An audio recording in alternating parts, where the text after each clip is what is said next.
Trust is a daily practice.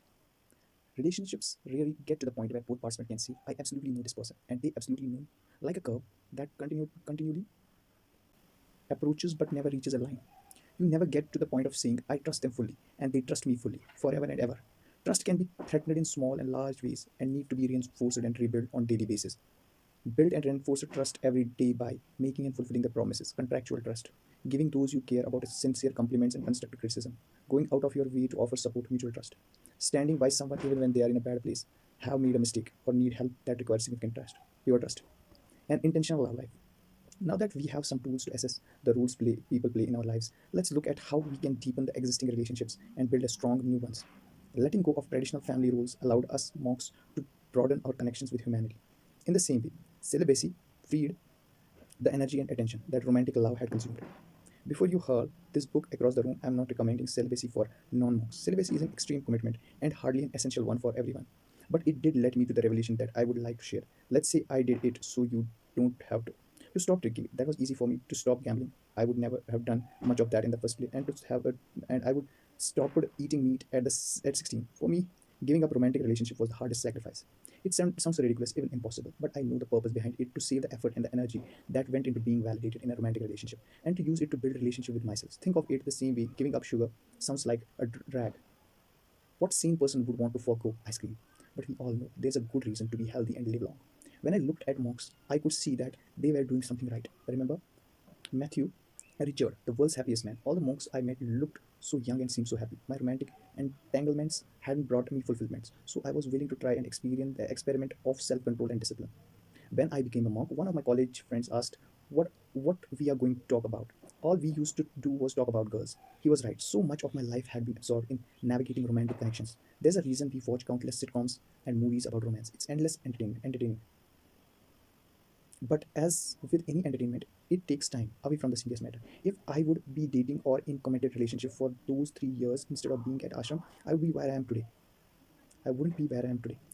With understanding of my strengths and who I am. The Sanskrit for monk is Brahmacharya, which can be translated to the right the right use of energy.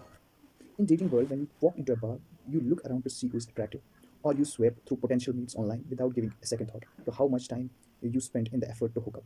But imagine if you could buy the time back for yourself, if you could recoup everything you ever invested in a relationship that didn't pan out. The attention and the focus could be used for creativity, friendship, introspection, industry. Now, this doesn't mean every failed relationship is a waste of time. On the contrary, we learn from each mistake.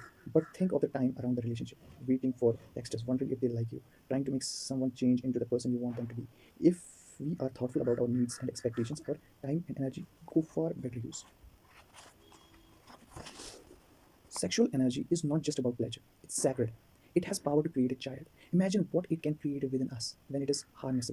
Certified sex educator Mala Medroni says, celibacy, by conscious choice, is a powerful way to work with your own energy and harness the potency of life energy. It can also help you strengthen your intuitions, your boundaries, and your understanding of what consent truly means, including how to differentiate what kind of contact and interaction is truly welcome in your life and by your body. But your energy is squandered when it is spent tailoring yourself to someone else's ideal or shaping yourself into the person you think he wants or suspecting her of cheating on you.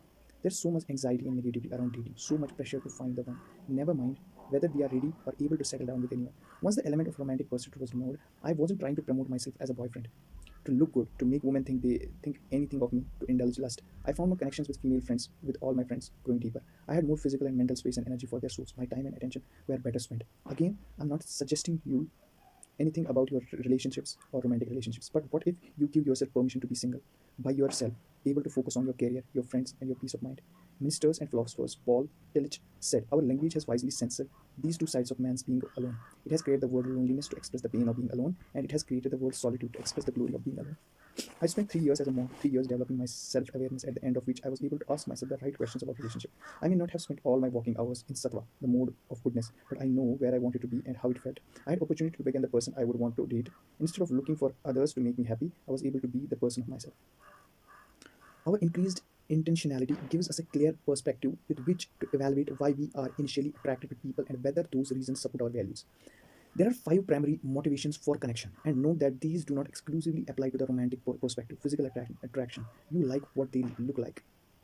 You are drawn to their appearance, style, or presence, or you like the idea of being seen with them. Material, you like their accomplishments and the power and or the possession this affords them. Intellect, you like how they think. You are stimulated by their conversations and ideas. Emotional, you connect well. They understand your feelings and increase your sense of well-being. Spiritual, they share your deepest goals and values. When you identify what's attracting you, it's clear if you are attracted to the whole person or just part. In my experience, ask most people what attracts them to another person, and they will mention some combination of top three quantities: looks, success, intellect. But those quantities alone do not correlate to long-term fortified relationships. Monks believe that someone's looks aren't who they are. The body is only a vessel of soul. Similarly, someone's possession aren't theirs. They certainly don't tell you about the people's character. And even if you are attracted to someone's intellect, there's no guarantee it will lead to a meaningful bond. These three qualities don't correlate with the long-term fortified relationship, but they do show your chemistry with another person. The last two, emotional and spiritual, points to a more profound, lasting connection. They show your compatibility. When it comes to energy, we expand and receive in relationships. The focus is quality, not quantity. I often hear from a guilty parent, usually moms, that they feel bad having to work long hours and lose out on time with their kids. According to the first ever large scale study of impact of mother's time, it's quality of time spent with kids, not quantity, that counts. That means put away your phone during family time. I'm not a parent, but I know that as a child, I always felt my mom's energy. I never measured how much time she spent with me. My mother worked as a young child, and as a young child, I went to daycare. I don't have a single memory from daycare, no painful memories of her absence, but I do remember her coming to pick me up. She would always smile and ask about my day. This is true in our relationships. Nobody wants to sit with you at dinner while you are on the phone. This is where we confuse time and energy. You can spend a whole hour with someone, but only give them 10 minutes of energy. I'm not able to spend much time with my family, but when I am with them, I'm 100% there. I would rather spend 2 hours with them focused and engaged than give them partial distracted energy for a whole weekend. A monk shows love through presence and attention. In ashram, time invested was never seen as a reliable measure of care or engagement. As I mentioned, after meditation, nobody asked how long you would meditate. They asked how deep you would go on. If you have dinner together every night, great, but what's the quality of conversation? Think like monks do in terms of energy management, not time management. Are you bringing up your full presence and attention to someone? Thank you. Have a nice day.